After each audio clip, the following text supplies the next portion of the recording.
Oke, cek. Buat kalian yang hobinya dianggap sampah, cita-citanya dibunuh pelan-pelan sama keluarga sendiri, atau yang mungkin telinganya udah panas setiap dengar kalimat masa depan kamu mau jadi apa gitu. Nah, video ini saya buat kalian.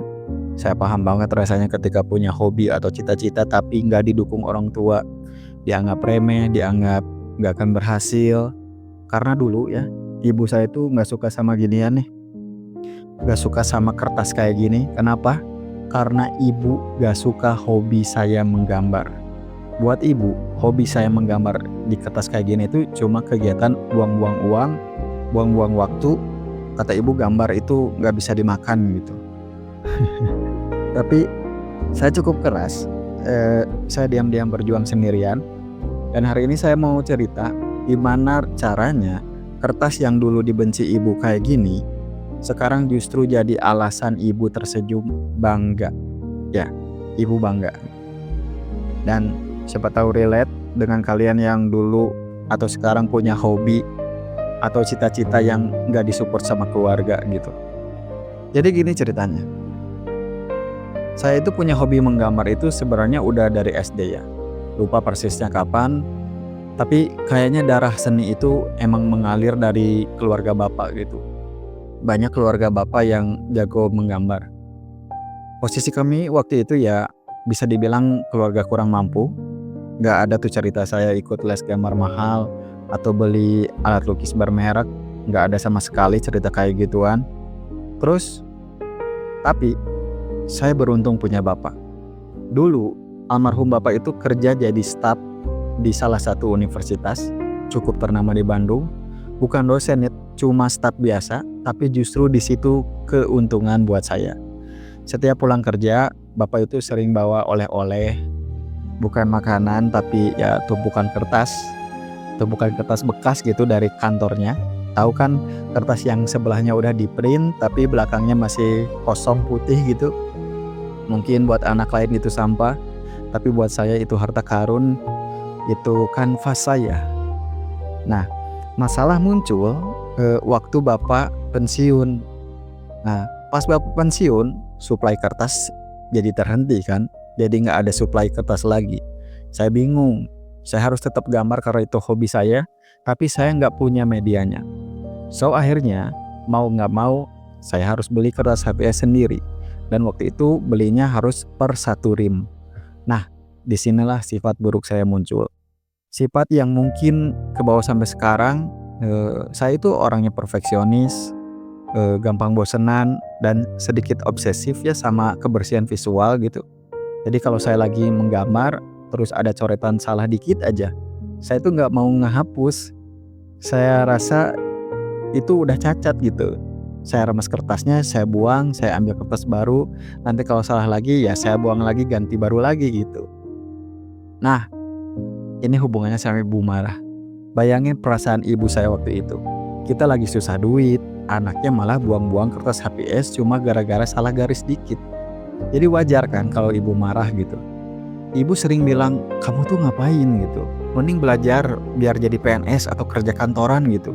Gambar itu gak ada masa depannya.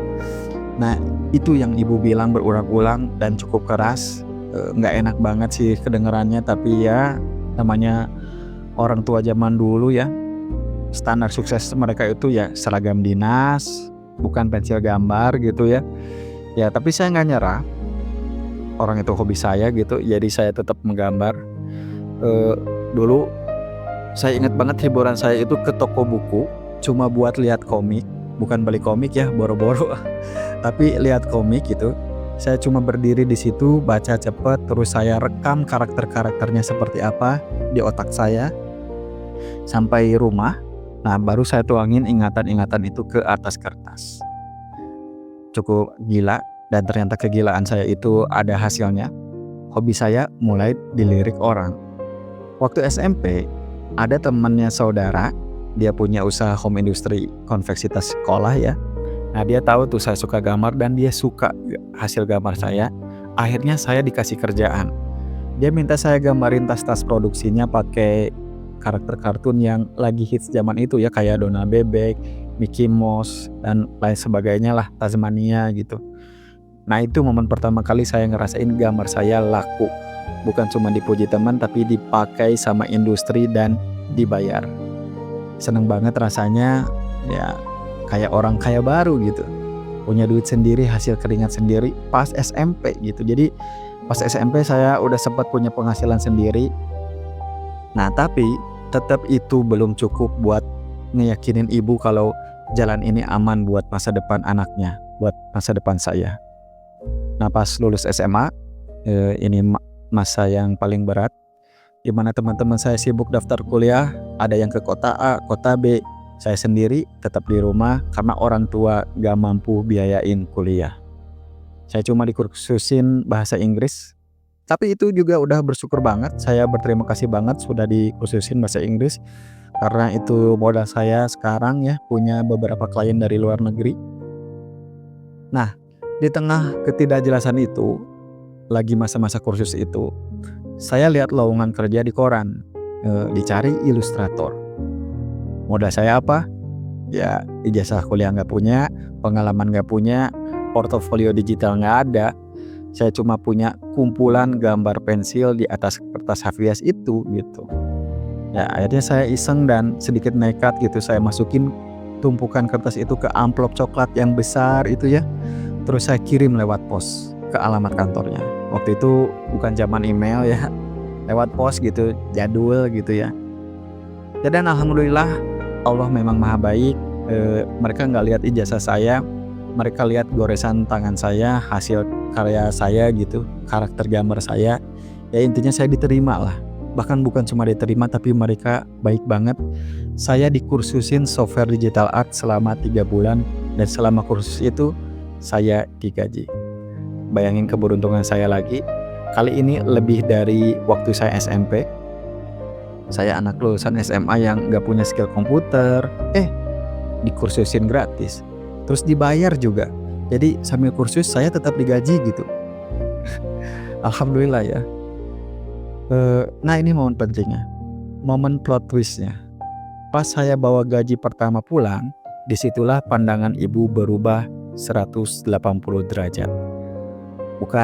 Bukan karena ibu mata duitan, tapi karena ibu akhirnya tenang hatinya.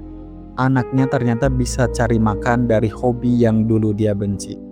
Pikiran ibu terbuka, dari gambar itu ternyata bisa menghasilkan uang katanya.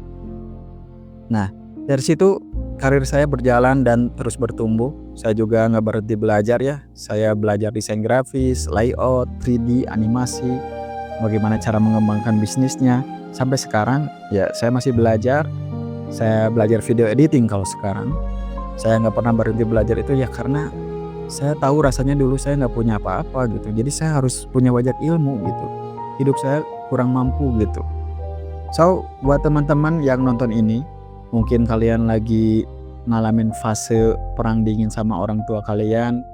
Mungkin cita-cita kalian dianggap remeh, disepelekan. Saran saya cuma satu. Jangan lawan orang tua pakai teriakan, jangan didebat. Lawan keraguan mereka pakai bukti. Berkarya aja terus, jalanin aja hobinya terus yang positif ya. Nanti kalau sudah hasil, simpen duitnya, kasih lihat hasilnya.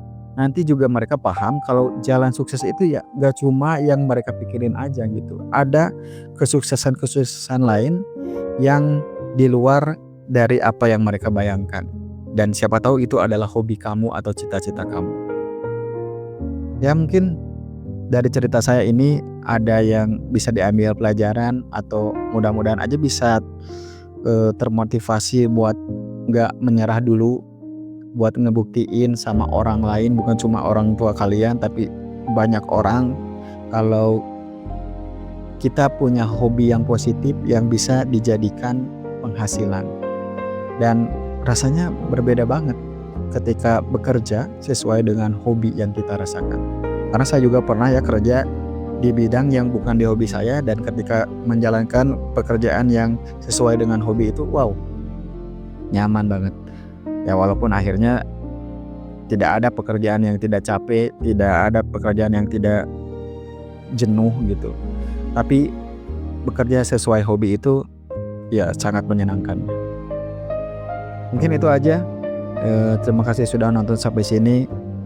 Saya Sulaksana, sampai ketemu di video berikutnya.